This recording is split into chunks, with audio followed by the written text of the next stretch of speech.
I once believed the boy I raised as my own would light incense for me when I'm gone, but instead, he put his name on the deed to my house while I was knocked out on sleeping pills he gave me. He smiled at me, signed in my place, and even prepared a temporary apartment as if I were already dead. If you think this is just another family story, you're dead wrong. Subscribe now for more twisted emotional stories from us. She always woke up early, even now, even at 67, even when there was no one left to cook for. The house stirred around her like an old friend creaking softly as it stretched into the morning. Elise Morrow moved slowly down the hallway, hand trailing the smooth grain of the wooden banister that her late husband Walter had carved himself over 30 years ago. The boards underfoot creaked in familiar patterns, like a conversation she had learned by heart. She reached the kitchen. Sunlight was already spilling through the window above the sink, casting golden streaks across the tiled floor. Her slippers made no sound. It was a quiet morning, the kind Elise had come to know too well. The kind where the silence felt like something alive watching her. She opened the cupboard and pulled out her favorite teacup, pale blue, with a crackled glaze and a tiny chip on the rim. Walter used to tease her about it. "You've got 40 cups in this house, and still you use that wounded one." He never understood that it was precisely the imperfection that made it hers. She filled the kettle and turned the knob on the stove. Gas hissed, then sparked to life. As the flame took shape, she leaned against the counter, arms folded, waiting. A ritual. The morning tea always came before the thoughts, like a soft buffer between her and the ache. Across from her, the walls stood bare. That was intentional. No photos. No family portraits. No wedding pictures in silver frames. Not even the one of her and Walter building the foundation of this house together in the winter of '89, him in a flannel shirt and goggles, her in borrowed overalls, both of them grinning like fools as they posed beside a cement mixer. After he died, she'd taken them all down. At first it was about preserving them. Then it was about forgetting what they no longer showed. Instead of pictures, the walls bore soft shadows cast by the morning light. It was easier that way. She didn't have to look into faces that had once promised forever and now whispered absence. The kettle whistled. She poured the water over the tea bag, let it steep in silence. Then she walked to the window beside the dining nook and sat, hands wrapped around the warm ceramic.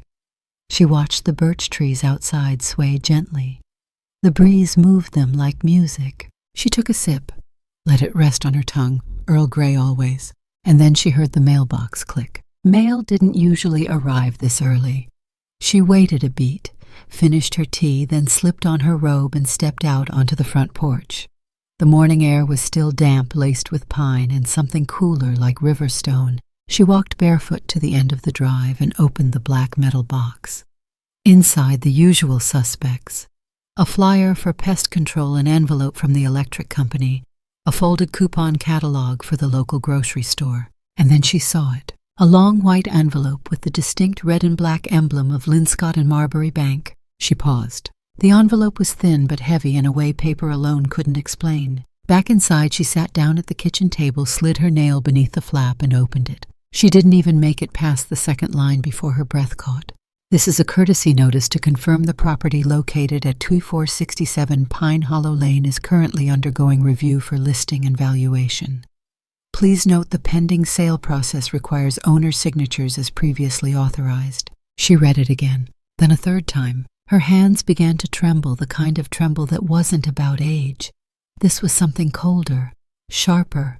It moved up her arms into her chest until it reached her throat. She stood, paced the kitchen once, twice. She hadn't authorized a sale. She hadn't even considered it. This house was the last piece of Walter she still had. The last evidence of the life they built together from the ground up, literally. They'd poured the foundation themselves, hung the drywall, even sanded the floors on their knees for days with cheap rented machines. She dropped the envelope on the counter and stared at it like it had sworn at her. There had to be a mistake. She reached for her phone. Her fingers hovered over the contact list. Then she scrolled to one name, Ryan. It had been nearly 3 weeks since she'd spoken to him last, and even then it was brief. He'd called to say work was overwhelming, that they might not make it out to visit until later in the summer. Elise had smiled through it, pretending to understand, pretending it didn't sting. Ryan had once been her whole world. She and Walter had taken him in at 12 after his mother, Walter's niece, died in a car accident, and left no other relatives willing to care for a boy with anger issues. Elise never saw anger. She saw grief. She saw someone who needed a home, and she gave him one. Walter had resisted at first. We're not exactly young Elise, but she had insisted. And in time, Walter had fallen for the boy too, built him a treehouse, helped him learn to fix engines, sat on the porch every Friday to watch him ride his bike up and down the gravel drive like it was a racetrack. Ryan had become more than family. He'd become their future. When Walter passed, it was Ryan who helped Elise organize the memorial. Ryan who insisted she not sell the house. Keep it, Dee Dee. We'll raise our kids here someday. Dee Dee. That's what he called her. Not anymore. Elise stared at the phone. Her thumb hovered over the green button. Then she pulled it back. No, not like this. Instead, she went to the file cabinet in the hallway closet, pulled out the folder labeled Property and Deed. She flipped through the documents carefully, eyes scanning for something, anything that would explain how this could be happening. And then she saw it. A document labeled Joint Ownership Transfer. Her name, his name, and a signature that looked like hers, but wasn't quite right. Her blood ran cold. She knew her own pen strokes. The way her E curved inward, the way the loop in Morrow never quite closed. This was close. But it wasn't hers. Or maybe it had been on a day when she was foggy from grief. She remembered vague conversations, papers Ryan had brought over just to help simplify things. She remembered signing things, trusting. Her breath hitched. She felt her stomach turn, not from betrayal, but from the sense that betrayal had been unfolding quietly, like a weed creeping along a wall, and she had missed every single vine until it was too late. She sat back down at the kitchen table. The letter from the bank beside the deed transfer, the documents fanned out like evidence in a case she hadn't known she was part of. Outside, the breeze picked up. Leaves fluttered like applause. She blinked once, twice. Her eyes didn't tear, not yet. Instead, she stared at the empty wall across from her, the space where the family portrait had once hung, the one Walter had insisted they take with Ryan when he graduated high school, all three of them arms linked, smiling. She had taken it down years ago, after Walter died, after Ryan stopped calling, after birthdays were missed and Christmas became a text instead of a visit. The wall had never been filled again, and now it seemed the house itself was next. Elise rose. She picked up the teacup and rinsed it gently under the faucet. Her hands moved in slow, deliberate motions as if her body needed something normal to hold on to. But inside, the ground had shifted, and the cracks that had been quietly forming beneath her feet for years had finally opened. She dried her hands, walked back to the hallway, paused by the doorway to Walter's old study, now untouched for years. She opened the door, stepped inside, and whispered, "Walter, I think I made a mistake." She sat at his old desk, pulled open the drawer. Inside, still wrapped in cloth, was the camera Walter had used for decades, his beloved Leica. He always said the lens saw things people couldn't. She held it now, letting its weight settle into her palms. No photos on the walls, no smiles framed in oak, no stories told through glass. But maybe it was time to start recording again. Not pictures, truth. And this time she would be the one behind the lens. She didn't sleep. The letter lay on the kitchen table like a ticking clock, a threat wrapped in polite corporate language. Elise stared at it through the silence of midnight, her tea long cold, her robe still clinging to her shoulders like a memory she couldn't shake off. By dawn, she was already dressed. She wore her hair up in a soft twist. The way Walter used to say made her look dangerously competent. She chose her navy wool coat, the one she saved for funerals and banks. The weight of it across her shoulders felt like armor. She didn't call first, didn't schedule an appointment. She simply walked through the doors of Linscott and Marbury at 9:03 a.m., clutching the envelope in one hand, her leather handbag in the other. The lobby was sterile beige floors, fake ferns, the kind of abstract art that looked like it had been chosen to be ignored. The receptionist smiled politely, tapping acrylic nails against a keyboard. "Can I help you?" "Yes," Elise said. Her voice didn't tremble. "I need to speak to someone in property services. It's about my house." The receptionist hesitated, then motioned to a waiting area. "One moment, I'll see who's available." Elise sat, her back straight, her purse on her lap. She could feel her heartbeat in her ears. She looked around. A young couple sat across from her, probably applying for their first mortgage.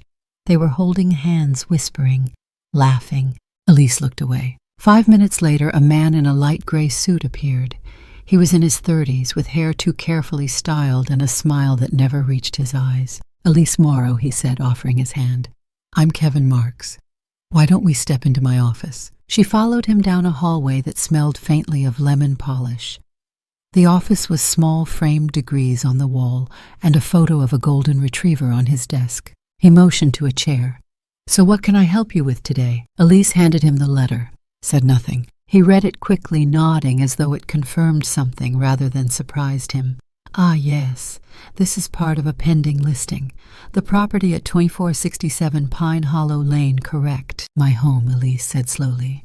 "Yes. Well, it's in the early stages, nothing finalized yet.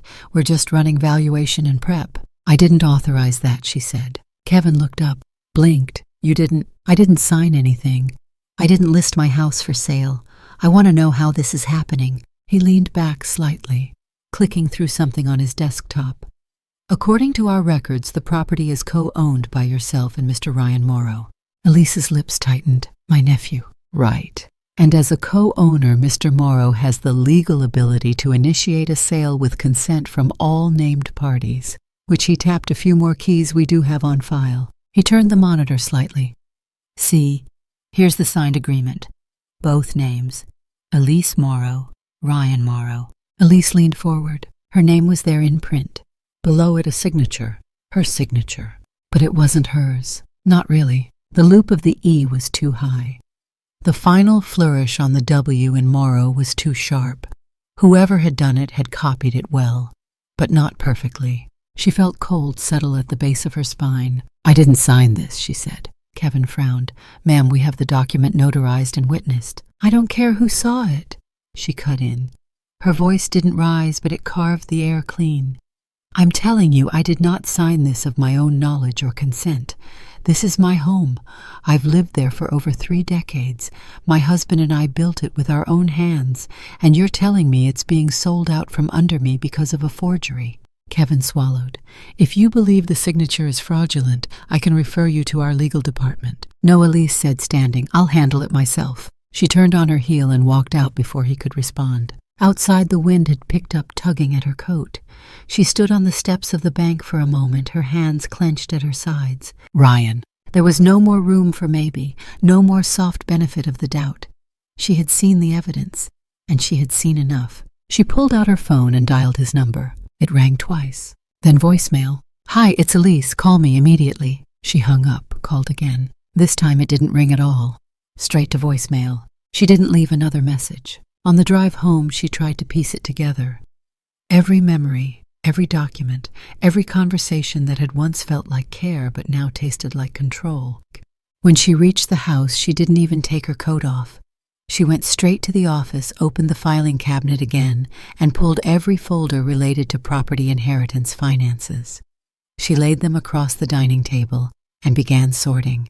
It didn't take long to realize that something was missing. She had no record of the joint ownership agreement, no copies of the sale forms, no addendum contracts, no paper trail, nothing. It was as if the most significant legal decision of her life had happened in a vacuum, a shadow transaction. And then she remembered. It was after Walter died. She was raw then, lost in the way that only grief can fracture a person. Everything had felt foggy, every task too big. Ryan had started showing up more often, bringing groceries, sitting with her through the long evenings. She'd been grateful, and he'd been kind, until one night he arrived with a folder. "It's just some updates," he'd said, gently setting them on the table. "Basic stuff, insurance, power of attorney, long-term care options, nothing urgent, but I thought we could get ahead of things." She'd barely looked at the papers. Her eyes had been swollen from crying. She remembered Ryan helping her find a pen, I'll explain each one, he'd promised. But she hadn't been listening. Not really. Now she saw it. Not just the trick, but the planning. He'd waited. He'd studied her patterns, her weaknesses, her grief, and he'd weaponized them. She leaned back in the chair, staring at the empty space on the wall again. Not even a photo of him remained. The next thought struck her like a slap. He'd removed himself from the physical narrative of her life, long before he tried to remove her from her home. He hadn't sent cards in years, didn't ask about her doctor's appointments, didn't notice when she stopped attending church, didn't even remember to call on the anniversary of Walter's death. But he'd remembered to keep her signature, and that told her everything she needed to know. Her phone buzzed. A text. Ryan. Hey, Dee Dee? Sorry, at work? What's up? She stared at the words. Dee Dee. He still called her that. She started to type. Stopped. Deleted. She walked to Walter's old office again and opened the top drawer. Inside was a manila envelope she hadn't touched in years, labeled Power of Attorney and Legal Notes. Walter. She flipped through. Noticed something. Ryan's name wasn't listed anywhere in Walter's original plans. Not as a co-signer, not as a successor, not as anything. Walter had never trusted him like she did. That hit hard. And then Elise did something she hadn't done in over a year. She opened the old landline phone book and ran her finger down the listings until she found it. Nancy McCrae, attorney at law, retired. Her best friend from the early years. They had gone to law school together before Elise left the field to teach. Nancy had stayed, gone all the way, became a judge, retired early to take care of her dying husband. Elise dialed the number. It rang 3 times, then a familiar voice, worn and warm. Hello. Elise's throat caught. Nancy. A pause. Elise. A breath. Well, damn. I haven't heard that voice in 20 years. I need your help. That was all she had to say. Nancy didn't ask questions. She just said, come over. And Elise did, because something inside her had shifted. Something old and fierce. Something Walter had once called her fire. And this time she was going to burn everything false to the ground. The next morning, Elise stepped into the county records office with the same feeling she'd once had walking into a courtroom to testify, controlled, contained, but carrying a fury just beneath the surface that could split steel if given air. The clerk behind the counter was young, distracted, chewing the end of a pen and scrolling through something on a tablet until Elise cleared her throat. Excuse me, I'm looking for a notarized copy of a document that may have been filed about 2 years ago. Power of attorney or something similar. The property was 2467 Pine Hollow Lane. The clerk blinked. We'll need ID. Elise handed over her driver's license without hesitation. Her picture still showed a smile, one of those tight-lipped, let's get this over with DMV expressions. But today she wasn't even pretending. The clerk typed with 2 fingers.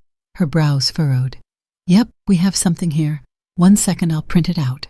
The pages emerged from a dusty printer in the corner, 8 in total. Stapled, signed, stamped. Elise took them carefully, like handling something contaminated. She moved to one of the long metal benches beneath the window. Sunlight spilled across the document. She adjusted her glasses and read. It was all there. A transfer of partial property rights to Ryan Morrow, dated almost exactly 2 years prior. It included clauses about property disposition in the event of incapacitation, long-term care options, and buried in legalese on page 6, a clause giving Ryan full authority to act as agent in all property-related matters if the co-owner is deemed emotionally or cognitively compromised. She didn't remember this, not a single line, and yet her signature was there. Not just once, 3 times. The looping E, the straight downstroke of the L, the same flourish she'd learned as a teenager writing love letters she never sent. But she hadn't signed this, not with knowledge, not with clarity, not with consent. Excuse me, she said, standing and turning back to the counter. I need to speak to the notary who handled this. The clerk pulled up the record again. That would be Molly Stetson. She's still on staff. 1 moment. Molly Stetson. Elise's stomach twisted at the familiarity of the name, not because it was famous, but because it was hers. She had taught a Molly Stetson years ago, one of the bright ones, always sat in the front, asked too many questions in the best possible way, wrote essays that made her weep not because they were sentimental, but because they were sharp. She waited. Footsteps echoed down the hall, and then there she was, Molly, older now, taller. Her blonde hair pinned up in a bun that was loosening at the edges. Her eyes scanned the room until they landed on Elise, and when they did, everything in her face changed. Mrs. Morrow, Elise nodded once. Molly froze. There was a long pause before Molly took a step forward. God, it's been years. I didn't realize that it was me, Elise said. Her voice wasn't cold, but it wasn't kind either. Molly blinked quickly, the way people do when trying not to cry. Come with me, please. They walked in silence to a small side office with glass walls and a metal desk. Molly gestured for her to sit, then closed the door behind them. I remember you, Molly said quietly. You were one of the reasons I even went into this line of work. You were tough. You didn't let anyone get away with lazy thinking. I admired that. Elise said nothing. Molly folded her hands. You came about the document. I came about the lie, Elise corrected. She laid the stapled pages down between them. You notarized this. Molly looked down. She didn't touch it. Yes, I did. Elise watched her carefully. Do you remember that day? Molly nodded slowly. It was odd. You didn't say much. Ryan did most of the talking. He said you were recovering from surgery. You seemed tired, quiet, but lucid enough to answer when I asked if you understood what you were signing. You asked that. Yes. And what did I say? You nodded. You said something like, yes, it's fine. Elise felt a bitter taste crawl into her mouth. I had just come off sleeping pills that week, she murmured. I'd barely eaten. I was still grieving. Molly looked devastated. I'm so sorry. I didn't know. I believed what he said. I shouldn't have just taken his word for it. Elise narrowed her gaze. And what exactly did he say? Molly hesitated, then answered quietly. That you wanted to make things easier, that you were overwhelmed by legal stuff, that you trusted him to manage things as your caretaker. There it was. The first crack in the facade. Caretaker. That word again. The thing he had positioned himself as. Not a nephew, not a son, but a manager, a handler, a gatekeeper to her own life. Elise pressed. Did Ryan bring the documents? No, Molly admitted. That part was unusual. They were prepped by a lawyer. He said it was someone from his firm. Elise leaned forward. Do you remember the lawyer's name? Molly nodded, then winced. Yes, it was Olivia Hart. The room went very still. Olivia Hart. That name hit Elise like a slap from an old ghost. She knew it well. Olivia had been in her advanced ethics seminar. Brilliant, relentless.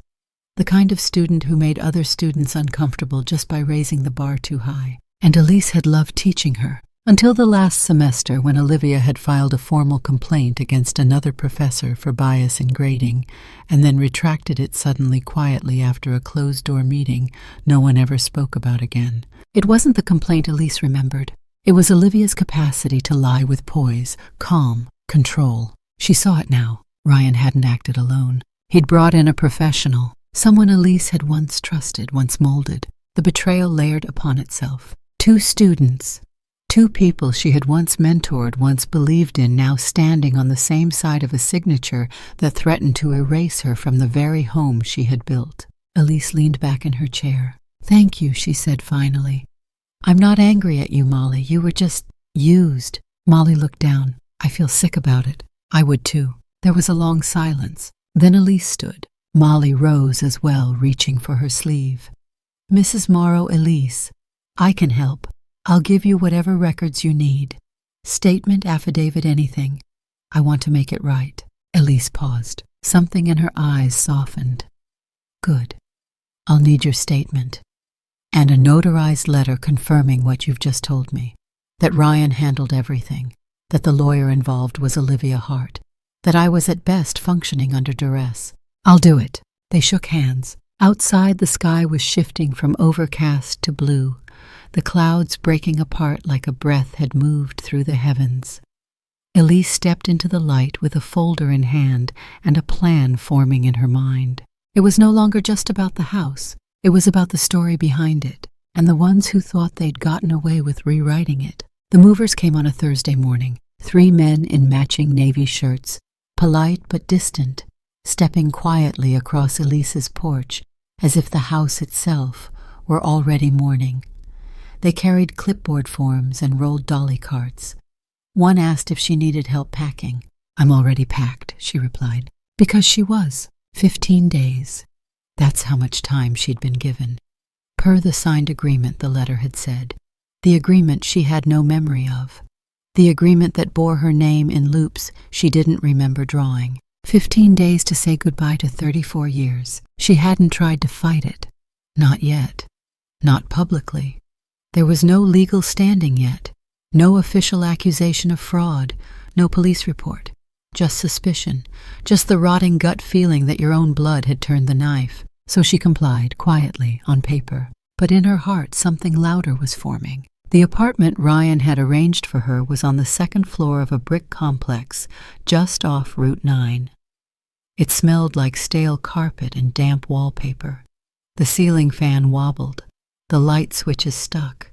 The neighbors on either side were young and loud.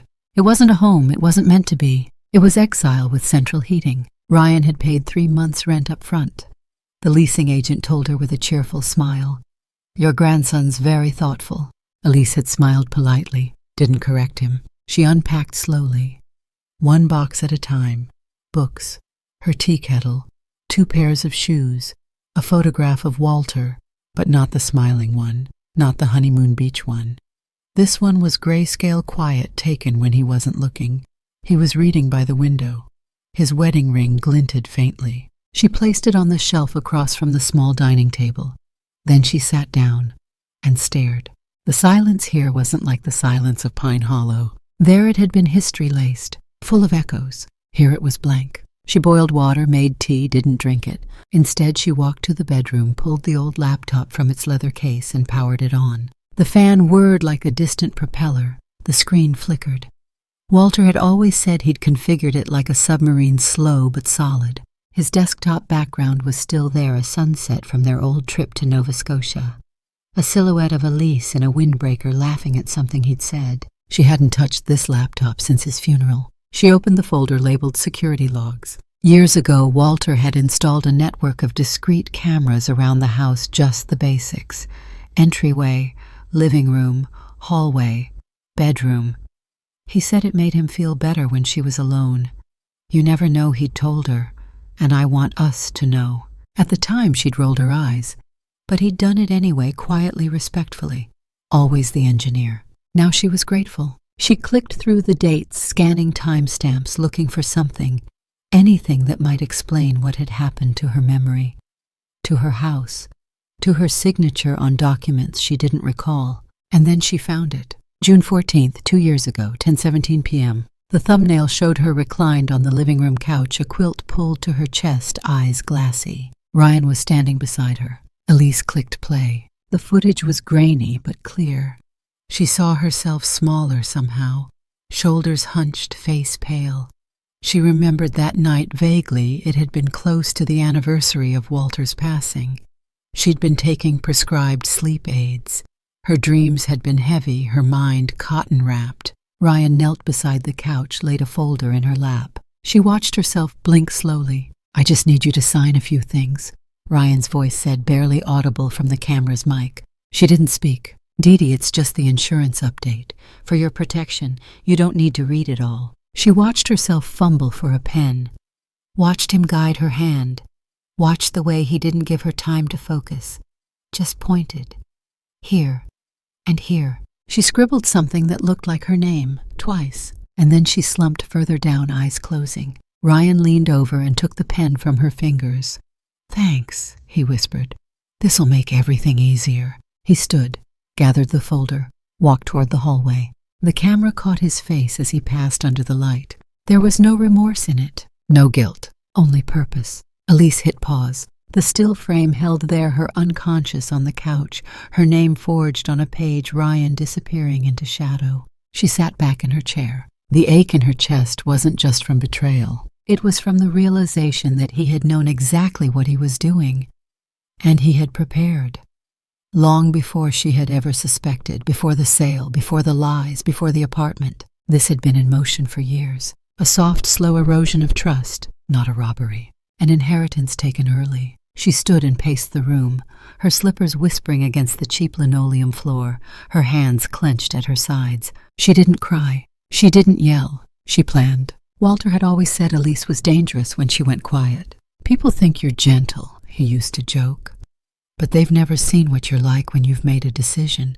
And she had made one. She would not beg to go home. She would not cry in some courtroom for pity. She would not try to reclaim bricks and windows and flooring. She would reclaim something much bigger, her self-respect, her narrative, her name. It started with a yellow legal pad. She found one in the drawer beside the stove. She flipped past the first few pages and began writing. Not thoughts, not poetry. A plan, a strategy, step by step. Who she needed, what she knew, what she could prove, what she was willing to risk. By the time the sun set, she had 7 pages of handwritten notes and 3 video files copied onto a thumb drive. She labeled it Evidence Morrow House. Morrow. Then she poured herself a glass of wine, red, cheap. She sat by the window of her small, sterile apartment, and she smiled for the first time in weeks. Because now she had clarity. "I'm not coming for the house," she whispered into the quiet. "I'm coming for the truth." Elise waited in the parking lot of the Broad Meadow Cafe, watching the morning light stretch long across the cracked asphalt. It was the kind of diner where every waitress knew your cholesterol, and the eggs came with a free opinion. Walter used to hate the coffee here, but Elise loved it burnt bitter and always too hot. Just the way she liked truth. At 9:00 sharp, a silver Buick rolled in. Nancy McCrae stepped out, trench coat flying behind her like a cape. Her hair had gone fully white, cropped short, and her walk still carried the quiet authority of someone who used to sign warrants with a stroke of a pen. Elise stood. Nancy looked at her, really looked, and then pulled her into a hug so firm Elise nearly dropped her purse. "Damn woman," Nancy muttered. "If this is how you call me out of retirement, it better involve blood or wire fraud." Elise laughed, a dry, unexpected sound. Both, actually. They ordered breakfast, but neither touched it.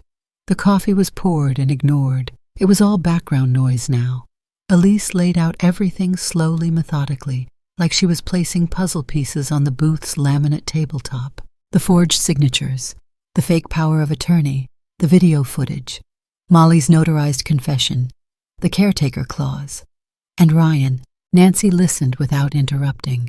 Her only tell was the slight twitch in her left eyebrow every time Elise mentioned Olivia Hart. When Elise finished, Nancy leaned back, whistled low, and said, "Jesus, you weren't kidding." Elise said nothing. Nancy picked up the thumb drive Elise had brought, weighing it between her fingers. "You realize what this is, don't you?" "Evidence," Elise said. "More than that. It's a loaded gun with fingerprints all over it. If we brought this to the DA's office today, Ryan and his pretty little lawyer friend would be knee-deep in felony charges by the weekend." Elise stared into her untouched coffee. "I don't want jail, Nancy." That gave Nancy pause. "You don't?" "I want clarity. I want them to know I saw it all. I want them to feel it not because a judge told them to, but because I dismantled every inch of the safety net they think they own." Nancy leaned forward. "You want justice. I want restoration." They sat in silence for a moment. Then Nancy smiled, small, fierce, and almost proud. "So, you want to play chess?" Elise nodded. "And I want to win." The house search took less than a week. Nancy had to contact Raymond, a semi-retired broker who owed her 3 favors and a Thanksgiving dinner. He specialized in quiet properties, estate sales, forgotten listings, rural pockets where cell signals faded and paperwork got slow. He showed Elise 5 places. The 6th one she chose. It was perfect in its imperfection, a single-story craftsman cottage on the edge of a wooded lot 2 counties away. The roof needed resealing. The porch sagged. The kitchen was dated. But it had charm, and more importantly, it had story. Walter would have hated the linoleum. Elise loved it. Raymond asked, "You sure you want this one? There's a lot of work to be done." Elise smiled. "That's the point." The sale went through quietly. No loans. All cash. Elise didn't want banks involved. She didn't want paper trails longer than her intention.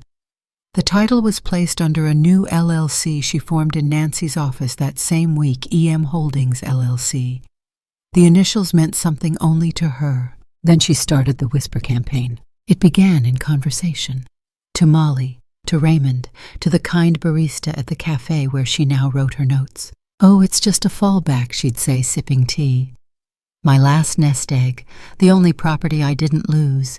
It's not much, but at least it's mine." The words weren't lies, they were fertilizer, and they grew fast. Nancy helped seed it further, speaking vaguely to an old student now working in Ryan's brokerage circle.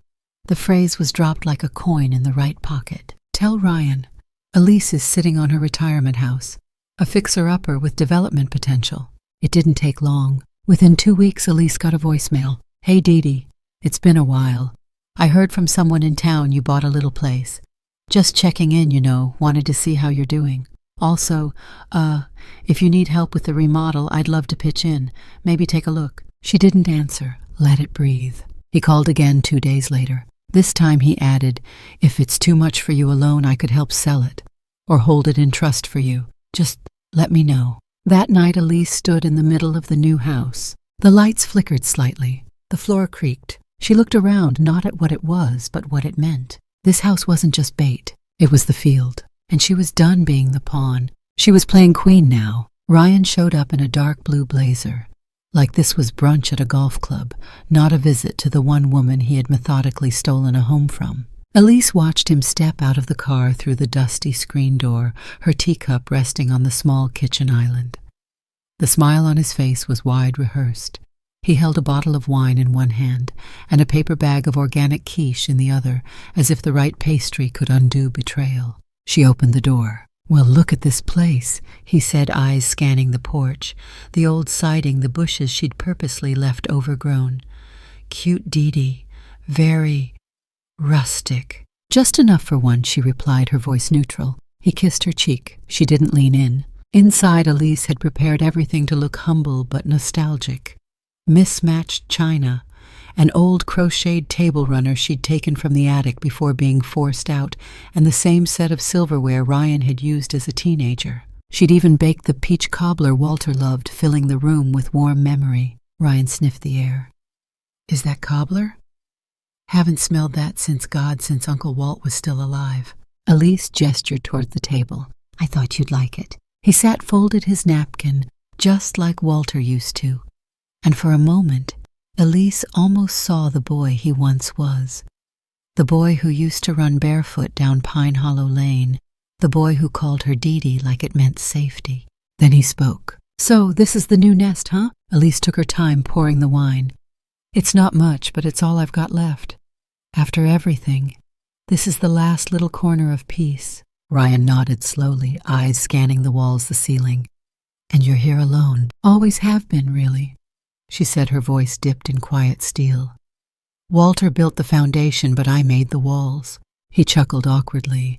"I mean, not to sound morbid, but if anything ever happens to you, what happens to this place?" Elise tilted her head, letting the question hang. "Well, she said I suppose you'd be the one to inherit it. You're all I have now, blood or not." Ryan's eyes sparkled. He reached for the wine. "Well then, here's to the last house standing." She clinked glasses with him. The camera inside the bookshelf, one of 3 Nancy had helped her place the day before, blinked silently, recording every move. The next day, Olivia Hart arrived. She was as sleek as Elise remembered. A sharp suit, black stilettos that didn't dare touch mud, and a smile that could win juries even while tightening a noose. "I hope you don't mind me tagging along," she said as she stepped through the front door. "Ryan said you were looking at estate options. I thought I could help expedite the process." Elise nodded once. "Of course. I trust your judgment. I remember how talented you were in my seminar." Olivia's smile stiffened slightly. "That means a lot, Professor." They sat at the table again. Elise poured tea this time, keeping her hand steady. Every word, every breath in the room was now under the quiet eye of her cameras.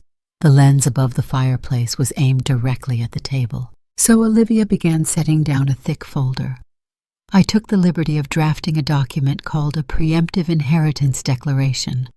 It's not binding until the principal passes, but it gives the intended heir certain rights over property management. In cases like this, where we have a single family member, it helps avoid probate court." Elise nodded slowly. "You mean it lets someone get the house without too many questions?" Olivia blinked. "Well, that's one way of putting it." She slid the document forward. It was 7 pages, single-spaced, legalese swimming with provisional authority and durable clause exemptions.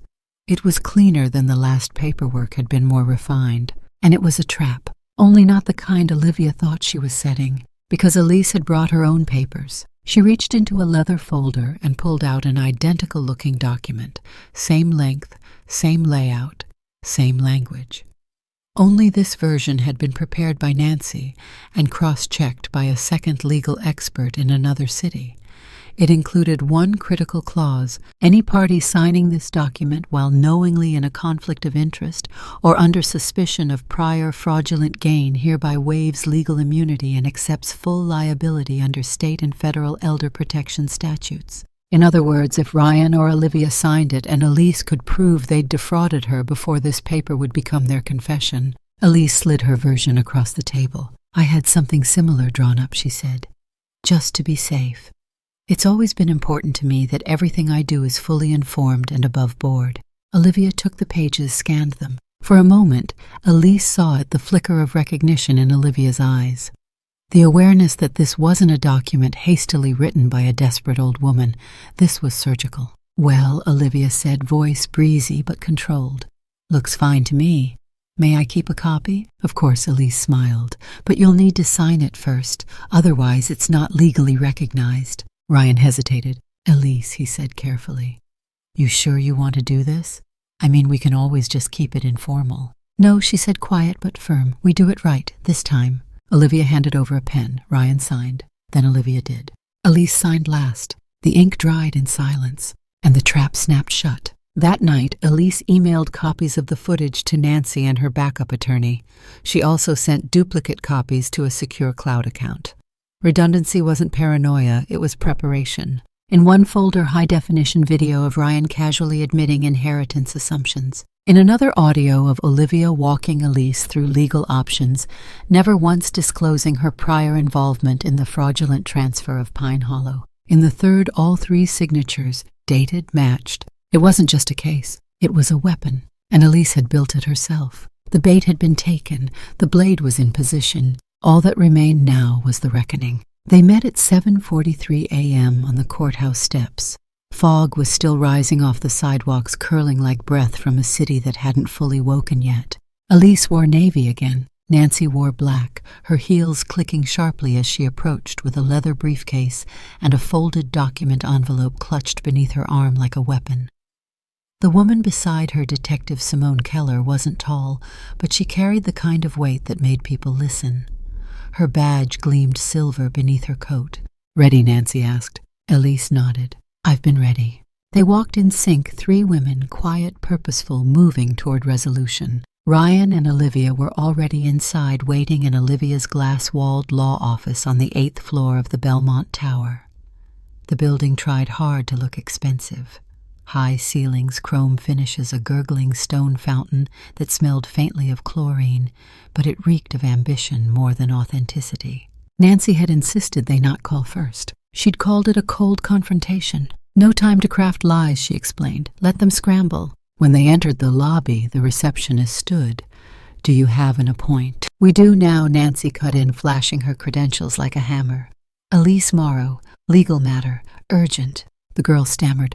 I'll let Miss Hart know." Within minutes they were standing inside the office, Olivia rising from behind her desk, her smile automatic, until she saw who followed Elise in. Nancy, a detective, a camera case, and Elise calm as dawn, setting her purse neatly on the edge of the conference table. Ryan stood in the corner, leaning on the far wall with his phone in hand.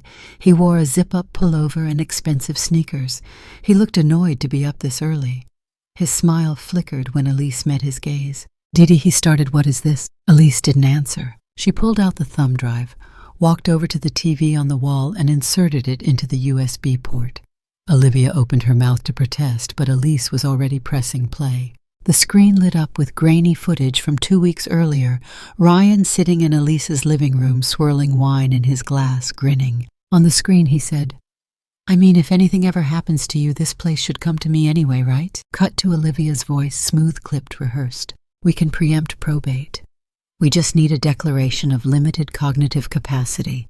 Nothing formal, but just enough language to secure administrative rights." Ryan laughed.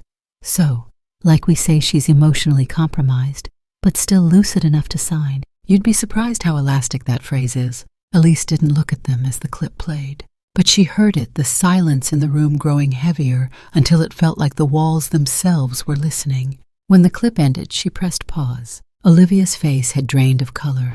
Her hands were folded, but her knuckles had gone pale. Ryan broke first. Okay, wait, this is being blown out of proportion. That was just conversation. Nancy stepped forward, removed the envelope from beneath her arm, and dropped it on Olivia's desk. This, she said, is a sworn affidavit from Molly Stetson, stating that Ryan Morrow orchestrated a legal transfer of property while his aunt was under the influence of prescribed sedatives.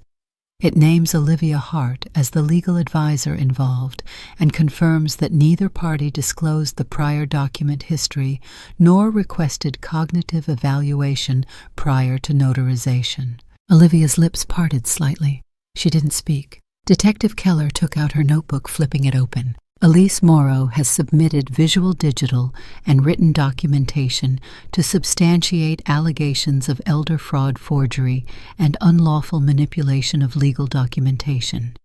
Effective immediately, we're issuing a hold on all associated property transfers pending investigation.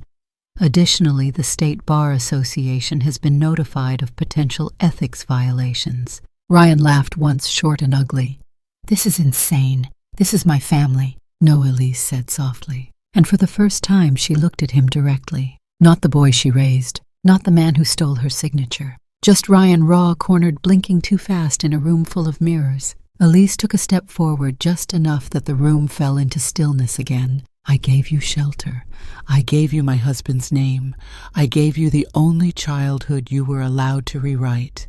And you took all of that and turned it into a strategy. Ryan looked away. Elise turned to Olivia. And you? Her voice didn't rise, but it sharpened. You once sat in the front row of my ethics seminar. You asked questions that kept the whole room honest. I told colleagues you were going to change things. She let the silence breathe. But you chose the shortcut. You chose proximity to power over purpose. You chose betrayal. No one moved. Elise turned back toward the television screen, the paused image frozen on Ryan's smirking face, and Olivia's notepad mid-sentence. Then she said clearly and without tremor, You both once called me your teacher, but in the end you chose to study treachery instead of character. Detective Keller closed her notebook. Ryan Morrow, she said, you're under arrest for attempted elder fraud and unlawful exploitation. Please turn around. The cuffs clicked like punctuation. Ryan's mouth opened, half-formed excuses spilling out, but Elise had already turned away. Olivia didn't move. Nancy stepped forward and handed her a folded document. The Bar Association has suspended your license pending review. You'll be contacted.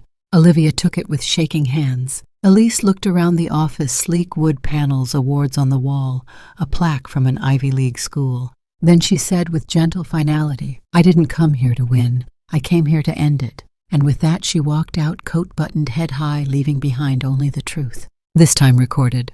This time undeniable. Elise didn't even drive past the old house. Not once. Not to check on it. Not to reclaim it. Not to feel anything at all. She refused the offer to return even after the settlement was finalized and the full legal rights were handed back to her. Nancy had stared across the conference room table pen hovering over the documents. You sure, she asked. You could have it all again. Pine Hollow, the original deed, clear title. It's yours if you want it. Elise shook her head. I don't need a house that forgot how to love me. And that was that. She sold her share quietly, cleanly to the bank. A developer would likely strip it down and slap luxury shingles on top. Let them. It was just a skeleton now, a shell of what Walter had built and what she had tried so hard to preserve. Memories didn't live in beams. They lived in how you carried them forward. The check came 2 weeks later. A settlement plus damages, 6 figures more than she'd ever held in her hand.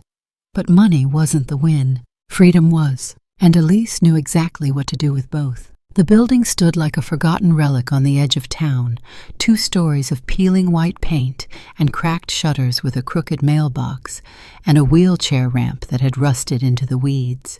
Elise saw it on a rainy Thursday. Raymond, the same realtor who'd helped her buy the cottage, stood next to her flipping through soggy paperwork.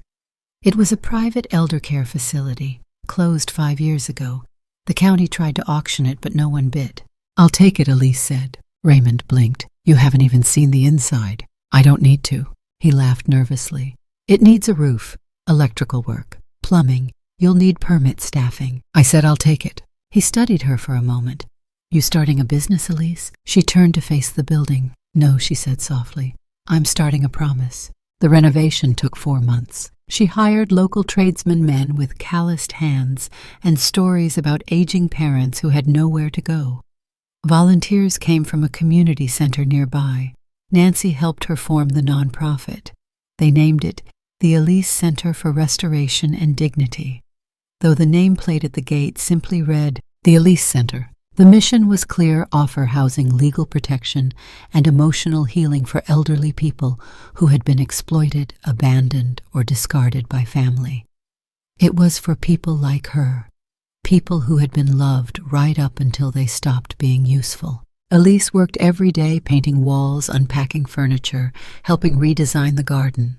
She made sure each room had a window that opened wide, a lamp with soft light, and a place for photographs. But her room had something no other room did: a blank wall and one empty frame. The camera sat untouched for weeks. It was Walter's old Leica, still functional, still heavy. Elise had brought it with her to the new office on the 2nd floor of the center. She set it on the shelf beside her desk, where it watched over her like a silent sentinel. The days moved fast, filling out forms, interviewing applicants, coordinating volunteers. The first 2 residents arrived in early spring: a retired teacher whose son had forged her reverse mortgage, and a grandmother left at a bus stop with nothing but her Bible. Each woman brought a story. Each story etched itself into the plaster of the place. One day a social worker walked into Elise's office and paused. "You don't have any pictures up," she said, glancing at the walls. "Everyone else put theirs up first week." Elise smiled, not quite answering. That night she stayed late. The center was quiet, lit only by the soft hallway lights that pooled like candlelight across the floors. Elise walked down to the garden. The wind was gentle. The air smelled of new mulch and the faint sweetness of blooming jasmine. She brought the camera, set it on a tripod, and stood in front of the lens. For a long time she just stared at it. She thought of Walter. She thought of Ryan Olivia, and the years she'd spent trying to be the version of herself people needed instead of the version that was true. Then slowly she raised her hand and held the deed to the center. In the other hand, a pen. The 2 objects that had both defined and nearly destroyed her. And for the first time in years she smiled. Not for a family gathering, not for someone else's photo album, but for herself. The shutter clicked, a clean, dignified sound. A moment claimed. 3 days later the photo was printed and framed. Elise brought it to her room. She held it for a long while before hanging it on the wall above her desk. It was the first picture in the Elise Center, the first photograph in a house she had rebuilt, not with inheritance or guilt, but with healing. She stood back and looked at it. In the image she looked whole, not youthful, not untouched by time, but powerful in a way that no one could ever take again. That evening she added a new sign to the hallway: the Wall of Restoration, each picture a return, and below it a brass plaque. "We do not forget what was taken, but we remember what we reclaimed." The wall would grow, resident by resident, story by story, and always, always the first picture would be Elise, the woman who had lost everything, except herself. The room wasn't large, 12 feet by 10, 1 window facing east, a built-in shelf where Elise kept 3 things: Walter's Leica, a legal pad, and a single ceramic mug with a hairline crack down the side. No television, no distractions, just quiet. Her bed was against the wall, the desk by the window. On the desk, a lamp, a stack of printouts, and a thick folder labeled Elder Rights, Spring Term. Because even now, even here, Elise was still teaching. The Elise Center had grown fast. They were now housing 11 residents and counseling twice that number. The waiting list stretched through the end of the year. Every room was full, every bed accounted for. Yet somehow in the middle of all that hum and wait and healing, Elise had carved out a pocket of clarity. She didn't need much, not anymore. Mornings began with tea. Afternoons with a 2-hour legal awareness class that drew residents, volunteers, and even a few strangers from town who'd heard whispers about the woman who taught seniors how to fight back with paperwork. It was standing room only on Tuesdays. Elise didn't use PowerPoint. She didn't do monologues. She asked questions. What do you own? What do you think you own? What does your name mean on a deed? And always she ended the sessions with the same sentence. It's not about revenge. It's about remembering that your voice still matters. The residents nodded, some cried, and some, like Henry, sat in silence for weeks before finally stepping forward. He arrived on a Wednesday, tall with a hunched back and a shock of gray hair that looked like it belonged to a much younger man. He wore an old navy coat buttoned too high and walked with a cane that clacked rhythmically against the center's polished floors. Elise noticed him from the hallway. He didn't say much at first, just nodded when she greeted him, eyes darting to the photos on the wall of restoration. Eventually he found her during a break and cleared his throat. "You the one who teaches the law class?" he asked. "I am," she said. "I don't know how to say this, but I think I need to know some things. About what my son did, about what I let him do." Elise gestured toward a chair. "Then we start with that. Not what was done, but what you allowed. That's where power begins again." His name was Henry Kessler, 81, retired machinist, widower. His son had convinced him to sign over the family land for investment purposes. The signature was real, the shame even more so. "I just thought he needed it more than me," Henry said, eyes fixed on the floor. "Then one day I drove by and saw bulldozers where our old apple trees used to be. Found out they sold it to a development firm out of state." He looked up at Elise. "I didn't even recognize the neighborhood." Elise listened without blinking. When he finished, she asked softly, "What did you miss the most?" Henry didn't answer at first. Then he whispered, "My guitar." It took her a beat to register that. "Your guitar. It was in the house, the one I grew up in. My father built it for me. He carved a hymn into the fretboard. I left it behind when I moved into that assisted facility. Thought I'd be back in a few weeks. But they sold the house before I could return. Didn't even let me collect my things." Elise sat in stillness. Then she stood. "Come with me." The storage room in the basement of the Elise Center was organized like a library, each shelf marked by names, dates, case files. Elise led Henry to a section labeled redemption items. Nancy had named it, the things they tried to erase. When Elise opened one of the cases, she reached in without hesitation and pulled out a black guitar case. Dusty, worn. "Raymond tracked it down last month," she said. "Found it at a pawn shop 20 miles out. I saw the name burned into the neck and knew it had to be returned. I didn't know who it belonged to yet." Henry took the case slowly as if it might disappear. His hands trembled as he flipped the latches. Inside a cherry-stained acoustic guitar, the fretboard etched with old calligraphy that read, "Come thou fount of every blessing." He stared at it for a long time. Then he looked at Elise, tears sliding into the lines of his cheeks. "I haven't seen this in 20 years. She placed a hand on his shoulder. "You have now." He ran his fingers across the strings. The notes were soft but not broken. Neither was he. That afternoon, Elise printed the photo. A still frame pulled from the hallway camera. Henry sitting on the bench outside his room, guitar in hand, the morning sun turning the silver in his hair to gold. His eyes were closed, not in sadness, in peace. She mounted the photo, wrote his name beneath it in neat black ink. Then she brought it to him. "What's this for?" he asked, wiping his glasses. "For the wall," she said, "but only if you want it." He nodded. And when he did, Elise felt something shift again inside her, not like the earthquake that had shattered her 2 years ago. This time it was something softer, something like healing. That evening after dinner, Elise returned to her room. She sat at her desk, watching the last light fade through the window. The world outside buzzed with summer. Inside it was quiet, but not the kind of quiet she used to fear, not the silence of abandonment. This was the stillness that followed reclamation. She looked up at her photo on the wall, the one of her holding the deed. Then she looked at the empty space beside it where the next frame would go, and she whispered mostly to herself, "I used to think I had nothing left. But maybe you only find yourself once everything else has been stripped away." The microphones flickered with light. The cameras blinked their lenses like dozens of unblinking eyes. Elise stood just to the side of the podium, her hands folded calmly in front of her, a soft scarf draped across her shoulders. She hadn't planned on speaking. Not really. But here she was. A reporter from Channel 4 had reached out first, asking if she'd comment on the court's final ruling, Ryan Morrow sentenced to 2 years in prison for elder exploitation and fraud. Olivia Hart's law license suspended indefinitely pending a full ethics review. The story had caught fire online. Headlines labeled her everything from heroic elder activist to grandmother who outsmarted a legal scheme.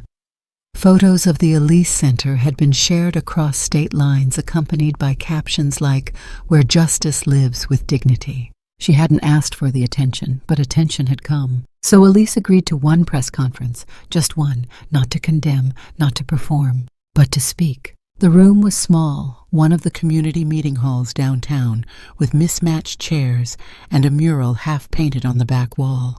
Half a dozen reporters sat in the front rows, notebooks ready. A cameraman signaled they were live. Nancy introduced her. Elise stepped up. There was a pause. Then she began, "When someone you love betrays you, the world doesn't end. It simply rearranges. No papers, no script. I spent too long thinking that justice meant punishing those who hurt me. I don't believe that anymore. Justice for me looks like Henry getting his guitar back. It looks like seniors knowing what their signature means. It looks like a wall full of photographs, none of them perfect, but all of them real." She glanced around the room. "I don't hate Ryan or Olivia. I don't even hate what they did. Hate is a rope you keep tying around your own neck. Forgiveness for me isn't forgetting. It's deciding not to let someone else define me by my wounds."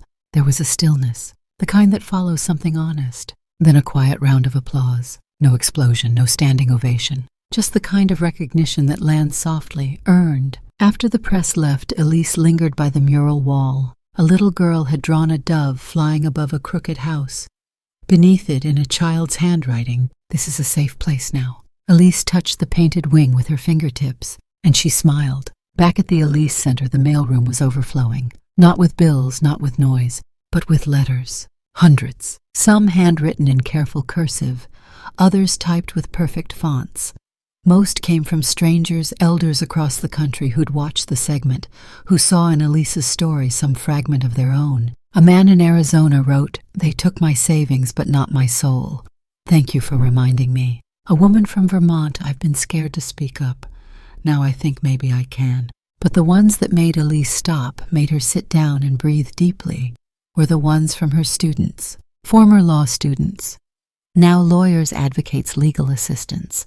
Some had gone into politics, some into teaching. One was now a judge. The messages were raw, unpolished, and grateful. One read, "You once told me the law wasn't about winning. It was about giving shape to dignity. I forgot that, until I saw your face on the news." Another, "You were the only professor who saw past my fear.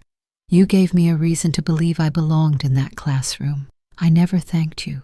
I am now." Someone sent a short video clip, shaky phone footage of a lecture Elise had given years ago. She didn't remember the day, but there she was standing in front of a chalkboard writing the words, "Power is not a title, it's a decision."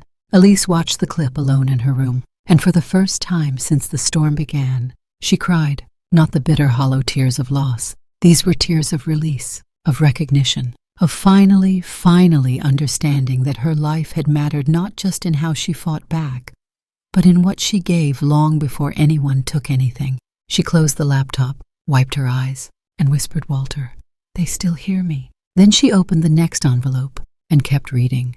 Click. The sound of the shutter echoed gently through the corridor. Elise adjusted the focus, lifted the camera again, and smiled. "Hold still, Mr. Hughes," she said softly. The man, dressed in a wool cardigan 2 sizes too big, grinned with 3 missing teeth and a sparkle in his cataract-clouded eyes. Click. One more memory captured. One more story honored.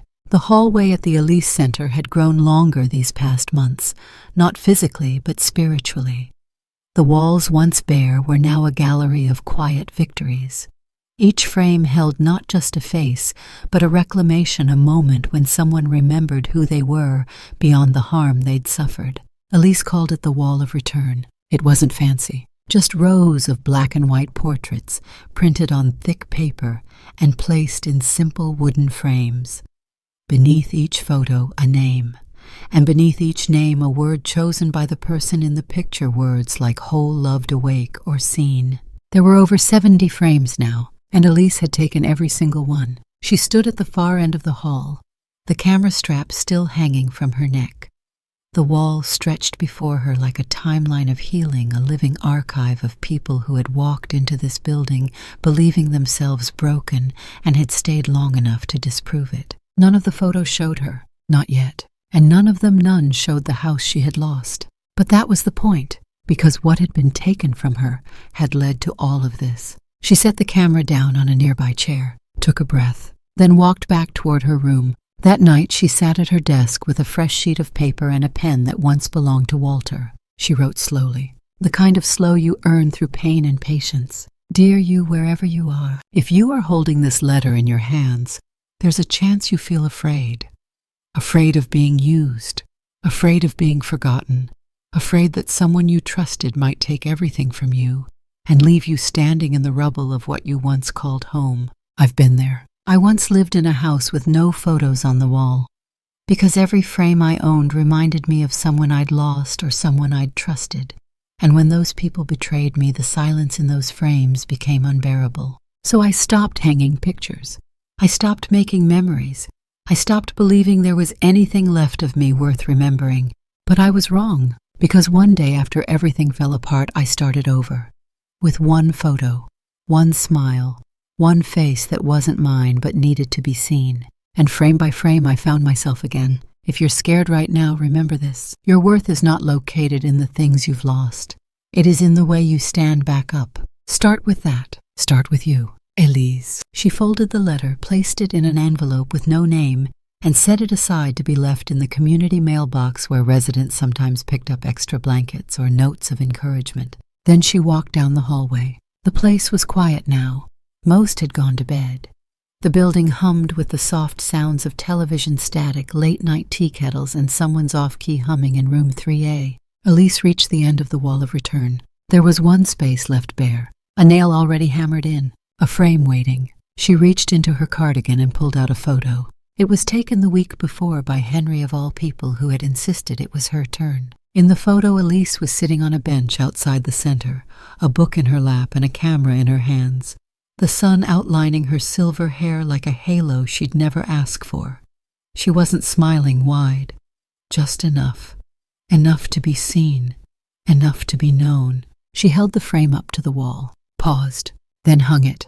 Below it a single word, keeper. Because that's who she was now. Not just a teacher, not just a survivor, but the keeper of a place where memory was rebuilt one photo at a time. She turned away, headed back toward her room. And as she walked, soft music began to rise, not from any speaker, but the kind of music you feel more than hear. A gentle, aching melody, like wind in the trees or an old song half remembered from childhood. The screen began to fade to black. One by one, the photographs on the wall of return flashed across the screen. Smiles, scars, hands held, eyes lifted. And finally, Elise's voice reading her last line aloud. If you're scared right now, remember your worth isn't found in what was taken. It lives in how you rise. The music swelled, then faded. The screen went dark. A final line appeared in white text. The house with no photos became a home of memories, and the woman once betrayed became the keeper of memory for others.